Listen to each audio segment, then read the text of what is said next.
The complex corridors of this abandoned asylum were the idea behind its design. It was done to confuse the patients, and if they were confused, they were more likely to stay in their common area rather than exploring the labyrinth of walkways and stairs. It was getting late, and I remember the rain, which was pouring, and the wind was blowing steadily.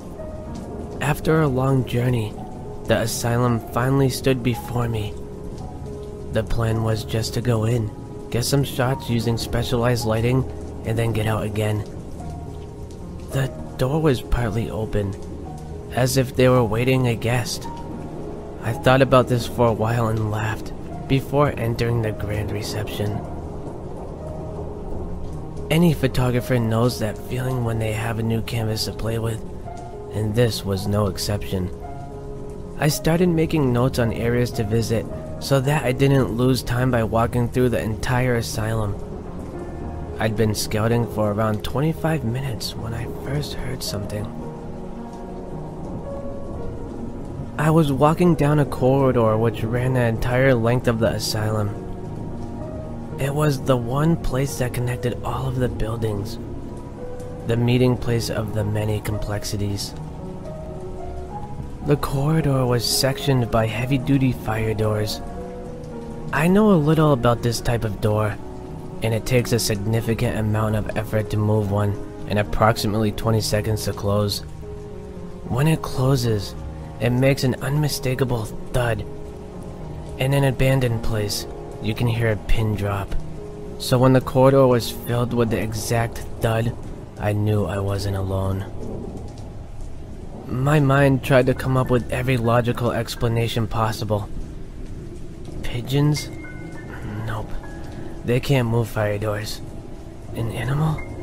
Nope. Not them either. A wind, perhaps. There wasn't even a breeze inside this place. Okay, I thought. It must be another person. Maybe a copper thief. Probably. Hopefully. I continued to move, much more delicately than before, mostly looking over my shoulder instead of where I was going. The next thing that happened stopped me dead in my tracks. The heavy footsteps were calm and well-timed. I knew whoever it was already had a minimum of 20 seconds on me, so I decided to do what anyone else would. Leave. Taking the left-hand corridor would lead me to the joining corridor. Then up the stairs, take a right and the exit is right there. I moved quickly and quietly, following the directions in my head, and then... wait. What? Pausing for breath, heart beating faster. I could hear the sound of footsteps getting quicker, getting louder. The reality hit me hard. My directions were wrong. I hadn't been to this part of the asylum before. My mental map disintegrated, and the footsteps were so close that they must have been where I was standing just before I decided to make a break for it. Panicking, I burst into a run, abandoning all hope of being silent in my escape.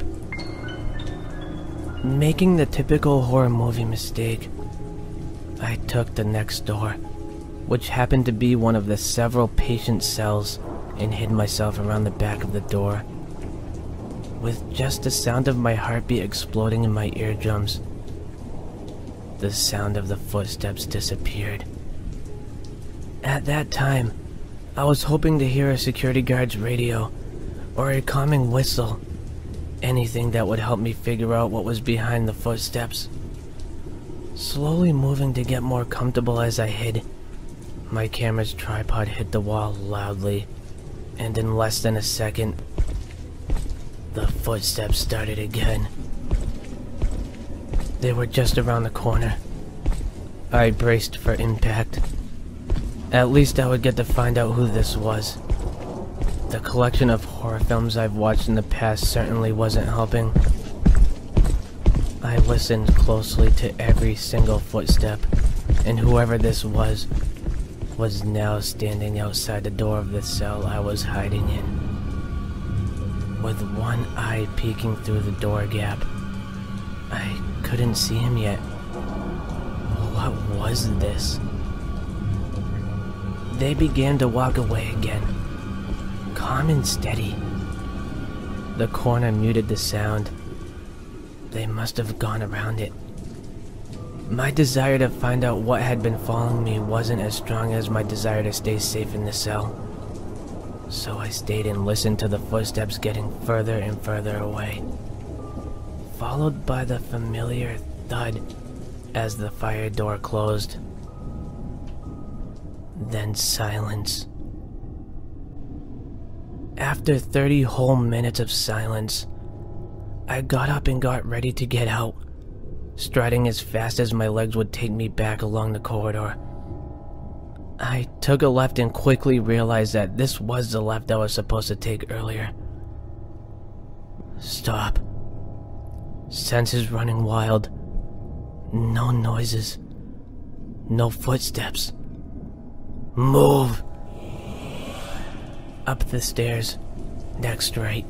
Reception. The door is closed. I couldn't remember if it was me who closed it, but I assumed it was. Part of me thought that when I tried to turn the handle, it would be locked and I would be trapped in here with whoever the footsteps belonged to. I tried to shake the thought. The handle turned as I stepped out. I've never been happier to feel the rain on my face.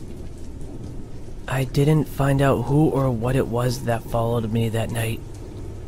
I keep telling myself that it was just another curious explorer. But we'll never know for sure.